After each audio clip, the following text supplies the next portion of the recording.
नमस्कार स्टूडेंट्स। चलिए आज हम विलियम शेक्सपियर के जूलियस सीजर के एक बहुत ही क्रूशियल सीन एक्ट 1 सीन 2 को अच्छी तरह से समझते हैं। ये सीन आपके आईसीएसई एग्जाम्स के लिए बहुत ही इंपॉर्टेंट है, तो चलो इसे एकदम आसान बनाते हैं। तो आज हम क्या क्या कवर करने वाले हैं?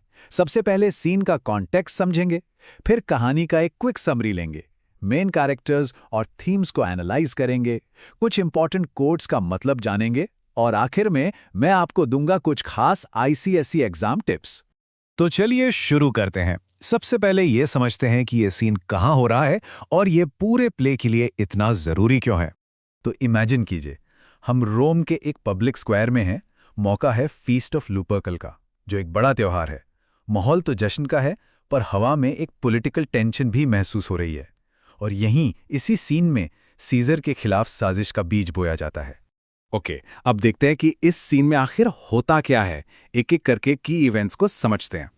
इस सीन में कई इंपॉर्टेंट चीजें एक साथ होती हैं। सीजर अपने दोस्त एंटनी को एक इंस्ट्रक्शन देता है, फिर भीड़ में से एक भविष्यवक्ता यानी सूतसेयर उसे चेतावनी देता है। इसके बाद सीन का सबसे अहम हिस्सा आता है। कैशियस ब्रूटस से बात करना शुरू करता है और सीन खत्म होता है कैशियस के सोलिलोक्वी से, मतलब जब वो अकेला अपने असली प्लान के बारे में हमें बताता है। ये लाइन तो बहुत फेमस है ना? 15 मार्च से सावधान रहो। पर सीजर वो इसे एक ड्रीमर की बकवास कह के डिसमिस कर देता है।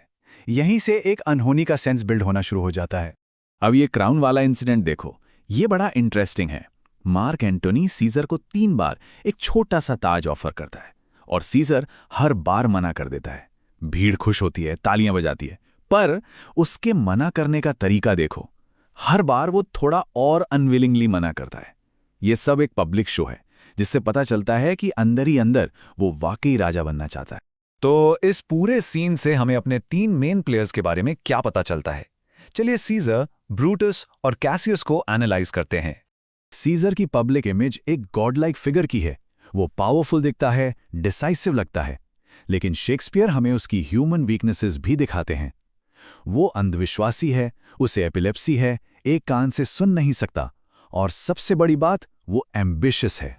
ब्रूटस वो इस प्ले का मॉरल सेंटर है। यहीं पर हम उसके अंदर चल रहे पेनफुल इंटरनल कॉन्फ्लिक्ट की शुरुआत देखते हैं। एक तरफ सीजर के लिए उसकी दोस्ती है, तो दूसरी तरफ रोम के फ्यूचर की चिंता। वो नोबल है, ऑनरेबल है, और कैशियस उसकी इसी नोबिलिटी का फायदा उठाता है। और अब आते हैं कैशियस पर, इस पूरी साजिश का मास्टरमाइंड।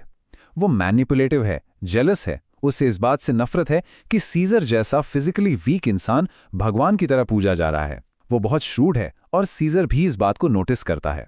ये कंपैरिजन एग्जाम के लिए बहुत इंपॉर्टेंट है। देखो, ब्रूटस जो भी कर रहा है वो रोम की भलाई के लिए कर रहा है, लेकिन कैशियस, उसकी मोटिवेशन है पर्सनल एनवी यानी जलन। एक आइडियलिस्टिक है तो दूसरा प्रैक्टिकल और चालाक। ठीक है, कैरेक्टर्स तो समझ लिए। अब बात करते हैं कुछ इंपॉर्टेंट थीम्स की, जो लॉन्ग आंसर क्वेश्चंस के लिए क्रूशियल हैं। ये हैं वो कीवर्ड्स जो एग्जामिनर्स आपके आंसर्स में देखना पसंद करते हैं।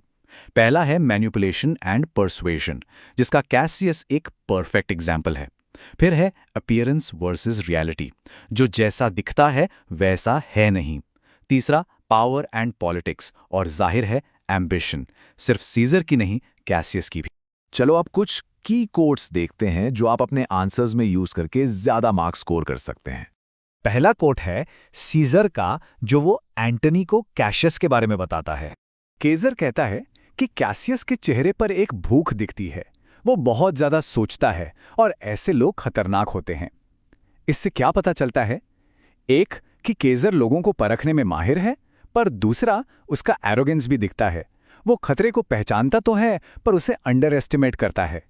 ये क्लासिक एग्जाम्पल है फोरशैडोइंग का। नेक्स्ट, कैशियस का वो पावरफुल डायलॉग जिससे वो ब्रूटस को मैनिपुलेट करने की कोशिश करता है। कैसियस कहता है कि इंसान अपनी किस्मत का मालिक खुद होता है और ये हमारी गलती है कि हम सीजर के नीचे दबे हुए हैं। ये उसके आर्ग्यूमेंट का कोर है। वो ब्रूटस को एम्पावर कर रहा है, उसे ये फील करा रहा है कि रोम का भविष्य उनके हाथों में है और उन्हें एक्शन लेना ही होगा। तो इतनी सारी इंफॉर्मेशन, कैरेक्टर्स, थीम्स, कोट्स, इन सबको एग्जाम में एक अच्छे आंसर में कैसे बदलें? चलिए अब आते हैं सबसे प्रैक्टिकल पार्ट पर, आपका आईसीएसई एग्जाम गाइड। देखो, एग्जाम्स में क्वेश्चन ज्यादातर कैरेक्टर फोकस्ड होते हैं, जैसे कैशियस का रोल एज अ मैनिपुलेटर या ब्रूटस का इनर कॉन्फ्लिक्ट, या फिर किसी स्पेसिफिक इंसिडेंट जैसे क्राउन ऑफरिंग की सिग्निफिकेंस पर सवाल आ सकता है। आंसर लिखने का एक सिंपल फॉर्मूला हमेशा याद रखो, पॉइंट, एविडेंस, एक्सप्लेनेशन।